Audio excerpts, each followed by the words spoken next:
ഇത്രയും നേരം നമ്മൾ ഒരു അഭിനേത്രിയായിട്ട്, ഒരു ആർട്ടിസ്റ്റായിട്ട് എങ്ങനെയാണ് സിനിമയെ കണ്ടത്, അല്ലെങ്കിൽ സിനിമയിൽ നിന്നുള്ള അനുഭവങ്ങൾ, അതൊക്കെയാണ് നമ്മൾ സംസാരിച്ചത്. ഇനി ഒരു പ്രൊഡ്യൂസർ എന്ന രീതിയിൽ, അതായത് ഇപ്പോൾ നമ്മൾ ഏറ്റവും കൂടുതൽ ആഗ്രഹിക്കുന്നതെന്ന് പറഞ്ഞാൽ സ്ത്രീകൾ പ്രൊഡ്യൂസർ സൈഡിലും ഡയറക്ഷൻ സൈഡിലും സിനിമോട്ടോഗ്രാഫി എല്ലാത്തിലും സ്ത്രീകൾ വരണം. കാരണം എന്നാലാണ് സ്ത്രീകൾക്ക് കൂടുതൽ പ്രാധാന്യം കിട്ടും, അല്ലെങ്കിൽ നമ്മുടെ ഇൻഡസ്ട്രിയിൽ സ്ത്രീയുടെ ഒരു സുരക്ഷിതത്വം, അവർക്ക് കിട്ടുന്ന റെസ്പെക്റ്റിനെ കുറിച്ചിട്ടൊക്കെ ഭയങ്കര ചർച്ചാ വിഷയമാണ്. അപ്പോൾ ആസ് എ പ്രൊഡ്യൂസർ എന്താണ് ഷീലു എന്ന് പറയുന്ന പ്രൊഡ്യൂസർക്ക് എന്താ തോന്നിയിട്ടുള്ളത്? സ്ത്രീ സുരക്ഷയ്ക്ക് വേണ്ടിയിട്ട് ആദ്യമായിട്ട് ചെയ്യുന്ന ആസ് എ പ്രൊഡ്യൂസർ എനിക്ക് ചെയ്യാൻ പറ്റുന്ന കാര്യങ്ങൾ ഞാൻ ചെയ്യും. ലിമിറ്റേഷൻസിൽ ഉണ്ട് എനിക്കും. അതായത് ഇപ്പോൾ അവരുടെ സുരക്ഷ എന്ന്, അവർക്ക് നല്ല അക്കോമഡേഷൻ, കാരവൻ, അവർക്ക് ബാത്റൂം ഫെസിലിറ്റീസ്, ഡ്രസ് ചേഞ്ച് ചെയ്യാനായിട്ട് സേഫ് ആയിട്ടുള്ള സുരക്ഷിതമായിട്ടുള്ള സ്ഥലം, നല്ല ഭക്ഷണം, ഇതാണ് ആസ് എ പ്രൊഡ്യൂസർ നമ്മൾക്ക്. പിന്നെ അവരുടെ റെമ്യൂണറേഷൻ, ഇത്തരം കാര്യങ്ങളാണ് ആസ് എ പ്രൊഡ്യൂസർ എനിക്ക് ചെയ്യാൻ പറ്റുന്നത്. ബാക്കി സുരക്ഷയെല്ലാം അവരുടെ കയ്യിലാണ്. അതെ, അവരവരാണ് തീരുമാനിക്കേണ്ട ഒരു ബൗണ്ടറി. യെസ്. ചെറിയ കുട്ടികളാണെങ്കിൽ ഓഫ് കോഴ്സ് അവരുടെ പേരൻസ് ഉണ്ടാവും. അത്യാവശ്യം പ്രായപൂർത്തിയായ കുട്ടികൾ, അവർക്ക് എവിടെ നോ പറയണം, എവിടെ യേസ് പറയണം, ഇതെല്ലാം അവരുടെ കയ്യിലാണ്. അതിന് നമ്മൾ ആരെയും കുറ്റം പറഞ്ഞിട്ട് കാര്യമില്ല. അതിനുശേഷം പിന്നീട് എന്തെങ്കിലും സംഭവിച്ചതിന് ശേഷം അതിനെ എന്താ പറയുക, അതിനോട് സപ്പോർട്ട് ചെയ്യാൻ വെരി സോറി, എൻ്റെ ഒരു സപ്പോർട്ട് അവിടെ ഉണ്ട്. ഈ പറഞ്ഞ പോലെ ഒരു 4-5 വർഷം കഴിഞ്ഞിട്ട് അന്ന് ഷീലു എബ്രഹാമിന്റെ സെറ്റിൽ എനിക്ക് ഇങ്ങനെ വന്നു എന്ന് പറഞ്ഞ് മീറ്റു കൊടുക്കുന്നത് താല്പര്യമില്ല. ഇല്ല. സിറ്റുവേഷനിൽ ഇപ്പൊ ഒരു സിറ്റുവേഷൻ വന്നിട്ട് അന്നേ ദിവസം തന്നെ ആസ് എ പ്രൊഡ്യൂസർ താങ്കളോട് അറിയിക്കുകയാണെങ്കിൽ അതിന് വേണ്ട നടപടി എടുത്തിരിക്കും. തീർച്ചയായിട്ടും. അത് ഡയറക്ടർ ആണെങ്കിലും പറഞ്ഞു വിട്ടിരിക്കും. തീർച്ചയായിട്ടും. ഇപ്പൊ അങ്ങനെ ഒരു എന്താ പറയാ, ഒരു തെറ്റ് ഒരു സൈഡിൽ നിന്ന് വന്നെങ്കിൽ പെൺകുട്ടി അവിടെ 100% റൈറ്റ് ആണെങ്കിൽ, പെൺകുട്ടിയുടെ കയ്യിൽ തെറ്റുണ്ടെങ്കിൽ ഒരിക്കലും ഞാൻ അവിടെ നിൽക്കുന്ന പുരുഷനെ പൂർണ്ണമായിട്ട് കുറ്റം പറയില്ല. അത് ഈക്വലി ഡിവൈഡഡ് ആവണം. സ്ത്രീ സുരക്ഷ എന്ന് പറയുന്നതിൽ സ്ത്രീകൾ അബലകളാണ്, ശരിയാണ്. പക്ഷെ ഇപ്പോഴത്തെ സ്ത്രീകൾ ശക്തിയുള്ളവരാണ്. നമ്മൾ സ്ട്രോങ് ആവണം, സ്ട്രോങ് ആണ് എല്ലാവരും. അപ്പോൾ നമ്മളുടെ സ്ട്രോങ് എന്ന് പറയുന്ന ആ ഒരു പേഴ്സണാലിറ്റീനെ അവിടെ നോ പറയാൻ എന്തുകൊണ്ട് അവർക്ക് പറ്റുന്നില്ല? അവിടെ ഒരു റേപ്പാണ് നടക്കുന്നതെങ്കിൽ ഓഫ് കോഴ്സ് ആ സിനിമ സെറ്റ് തന്നെ നമ്മൾ പൊളിച്ചു വിടും. അവിടെ പിന്നെ സിനിമ അവിടെ ഉണ്ടാവില്ല. സിനിമ നമ്മൾ മുടക്കിയ മുതൽ അവിടെ പൊയ്ക്കോട്ടെ, പിന്നീട് സിനിമ അവിടെ കണ്ടിന്യൂ ചെയ്യണ്ട. അങ്ങനത്തെ രീതിയിൽ നമ്മളുടെ ഒരു സപ്പോർട്ട് ആസ് എ വുമൺ ഞാൻ പറയുവാണ്, ആസ് എ പ്രൊഡ്യൂസർ. പക്ഷെ അവിടെ അതല്ലാതെ സ്ത്രീകളുടെ ഒരു എന്താ പറയുക, ഒരു ചെറിയ ഒരു എന്താ പറയുക, ഒരു സപ്പോർട്ട്, അല്ലെങ്കിൽ ഞാൻ മൗനം സമ്മതം എന്നുള്ള രീതിയിൽ നിന്നുകൊണ്ട് ഒക്കെ ആണുങ്ങളെന്ന് പറയുന്നത് ഈ അട്രാക്ഷൻ എന്ന് പറയുന്ന പ്രപഞ്ച സത്യമാണ്. ഓപ്പോസിറ്റ് സെക്സുകൾ തമ്മിലുള്ള അട്രാക്ഷൻ അത് മൃഗങ്ങളിലുണ്ട്, മനുഷ്യരിലുണ്ട് ഒക്കെ. ഒരു പെൺകുട്ടിയെ കാണുമ്പോൾ ആണുങ്ങൾ നോക്കുന്നു, അതൊക്കെ വളരെ കോമൺ ആയിട്ടുള്ള കാര്യങ്ങളാണ്.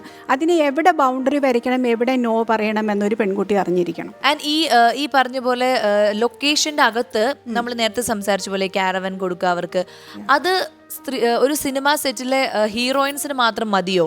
ആ ഒരു ഫെസിലിറ്റീസ് പോരല്ലോ. പോരാ. അപ്പോൾ അതിനെ കുറിച്ച് ഒരു പ്രൊഡ്യൂസർ എന്ന രീതിയിൽ എന്താ സംസാരിക്കുക? ഒരു പ്രൊഡ്യൂസർ എന്നുള്ള രീതിയിൽ സംസാരിക്കാനായിട്ട് ഇപ്പം ഞാനൊരു സിനിമ ചെയ്യുമ്പോൾ ഒരു ബിഗ് ബഡ്ജറ്റ് സിനിമ ചെയ്യുകയെന്ന് വെച്ചു, ഒരു നല്ല ബഡ്ജറ്റുള്ള ഒരു സിനിമ ചെയ്യുവാണെങ്കിൽ ഈ പറഞ്ഞ പോലെ എല്ലാവർക്കും കാരവൻ കൊടുക്കാം. അതായത് നായികയ്ക്ക് മാത്രമല്ലാതെ അതിലുള്ള ചെറിയ ക്യാരക്ടേഴ്സ് ചെയ്യുന്ന എല്ലാവർക്കും നമുക്ക് കാരവൻ കൊടുക്കാൻ പറ്റും. പക്ഷെ ഒരു സ്മോൾ ബഡ്ജറ്റ് സിനിമയിൽ ചിലപ്പം ഒരു കാരവൻ ആയിരിക്കും ഉണ്ടാവുക. അപ്പോൾ അതിൽ ഒരു ആർട്ടിസ്റ്റിനൊന്ന് അതിൽ ആ നായികയ്ക്ക് വേണ്ടി മാത്രം ആണ് ആ കാരവൻ എന്നുള്ള ഒരു സിസ്റ്റം ഞാനല്ല ഉണ്ടാക്കി വെച്ചിരിക്കുന്നത്.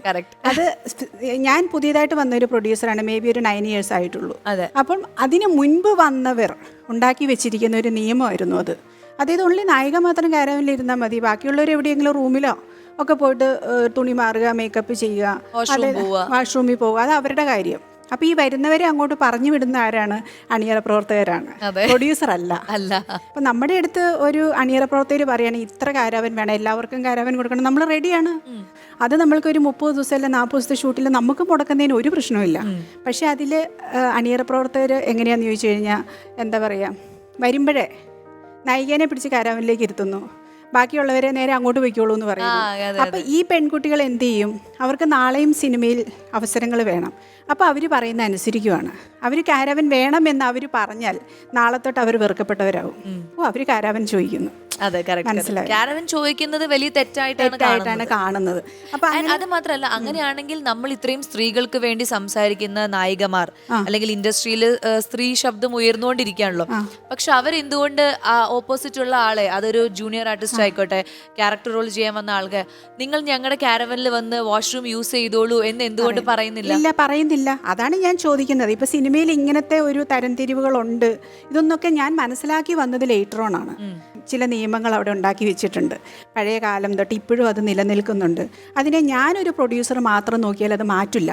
ഇപ്പോൾ ഈ പെൺകുട്ടികൾ ബോൾഡ് ആവണം, സ്ട്രോങ് ആവണം, അവർക്ക് എവിടെ നോ പറയണം, എവിടെ യേസ് പറയണം എന്ന് പറഞ്ഞ പോലെ തന്നെ ഈ പെൺകുട്ടികളെല്ലാം ചോദിക്കാൻ തയ്യാറാവണം. ഞങ്ങൾക്ക് കാരാവൻ വേണം, ഡീസൻ്റ് ആയിട്ടുള്ള രീതിയിൽ ഞങ്ങൾക്കും കൂടെ ഞങ്ങളെയും കൂടെ പരിഗണിക്കൂ. നായികയെ പരിഗണിക്കുന്ന പോലെ ഞങ്ങൾക്ക് ഒരു 5-6 പേർക്ക് കൂടിയിട്ട് ഒരു റൂം തരൂ, ഒരു കാരാവൻ. അത് മതി, ഒരാൾക്ക് ഒരെണ്ണം കൊടുക്കണം എന്ന് ഞാൻ പറയില്ല.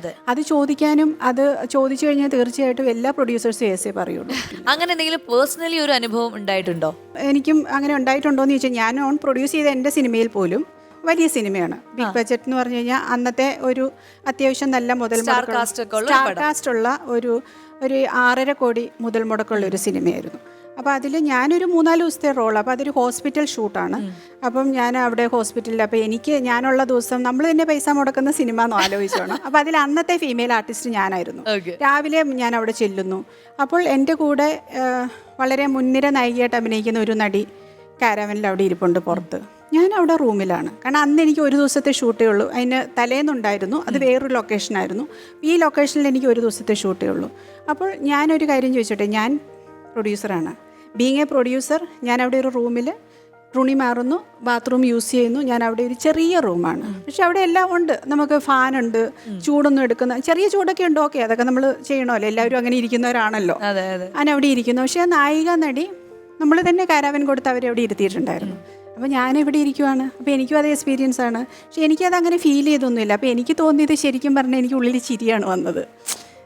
പക്ഷെ അവരെന്നെ അങ്ങോട്ട് വിളിക്കുവോ അല്ലെങ്കിൽ ഞാനിവിടെ ഉണ്ടായിട്ട് ഞാൻ നേരത്തെ പറഞ്ഞത്, അവർക്ക് പറയാവുന്ന കാര്യമുള്ളൂ, പക്ഷെ അവർ പറയില്ല. ഇല്ല, പക്ഷെ അത് അവർ ചിന്തിക്കുന്നില്ല, ഇതിൽ പേയ്മെന്റ് കൊടുക്കണം ആരാണ് എന്നുള്ളത് ഒരു പക്ഷേ അവർ ചിന്തിക്കുന്നുണ്ടാവത്തില്ല. പക്ഷെ എനിക്കത് ഭയങ്കരമായിട്ട് ഫണ്ണി ആയിട്ടാണ് തോന്നിയത്. പക്ഷെ പിന്നീട് ഞാൻ അവിടെ ഇരുന്നപ്പം ഞാൻ റെഡിയായി ഒരു 2 മണിക്കൂർ ഇങ്ങനെ ഇരിക്കുന്നു. അപ്പോൾ ഷൂട്ട് തുടങ്ങുന്നില്ല.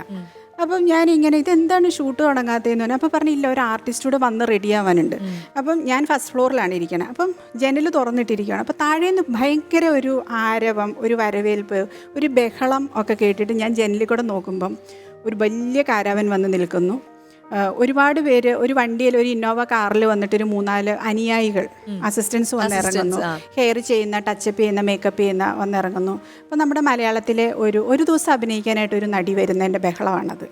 അവർക്ക് വേണ്ടിയിട്ട് ഒരു കാരാവൻ വരുന്നു. അപ്പം അവരെ ഒരു ദിവസത്തെ ഷൂട്ടാണ് അവർക്കുള്ളത്.